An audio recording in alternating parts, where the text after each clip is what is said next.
So let's take a look at some primary coverage areas in the front court. The leads primary will be outlined here in blue.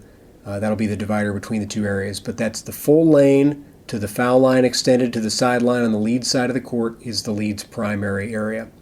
The trails primary is everything else outside of that region of the court. There is some area with dual coverage on the opposite side of the lead below the foul line and inside the three-point line. Assuming that the lead does not go ball side, if the ball is in that area, then the trail would referee that area if the trail is on ball there. If the trail is on ball elsewhere, especially kind of in the area above the lead's primary, above the foul line over there, the lead would be responsible for off-ball action in that same space.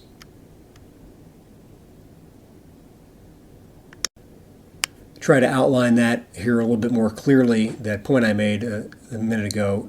So you see here the lead is currently on ball in the lead's primary. So that area that area across the lane from the lead is going to be in the trail's primary.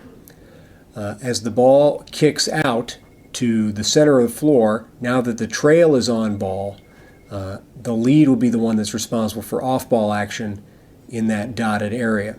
But once the ball kicks down below into that kind of dual coverage area, assuming the lead does not come across and use the ball side mechanic, the trail is going to be responsible here for refereeing the on-ball portions of that play. So again, I want to show you the ball side mechanic. You probably won't use this very much, but it can come up. I'm going to overlay the regular coverage areas right now. So notice that we would only use the ball side mechanic when the ball and almost all of the players are across the lane from the lead. Right now the lead is primary on ball with that matchup outside three-point arc. But let's say the ball gets kicked into the center of the floor at the top of the key. The lead might close down a little bit, similar to what we would do in three-person, and we'll talk about that more shortly. Then the ball gets kicked over outside the three-point arc. So if the lead sees that all the matchups and the ball are on the trail side of the floor, it's perfectly fine for the lead to go ball side. Now that does not absolve the lead for calling out-of-bounds plays on the lead's old sideline. The lead's still responsible over there. The lead is also responsible to make sure that in the transition across the lane, the lead is watching post action. We can't take eyes off the post. So here we have the lead on the ball side, but the lead is still off ball.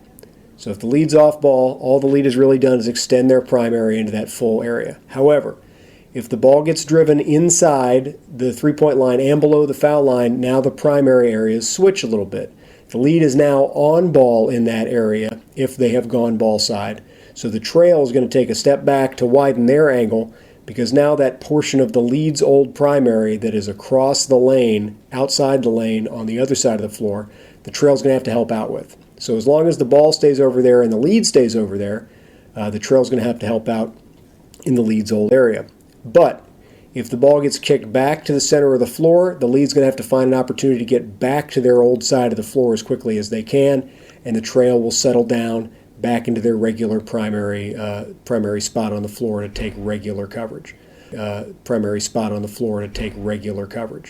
want to emphasize that this is not something that we're going to do a lot, but it is something that is available to us if we need to go ball side, because that's where all the action is. We can do that as long as leads know that we have to go back across the floor to referee and balance the floor in the event we have transition, ball goes out of bounds, or the play develops in that particular way.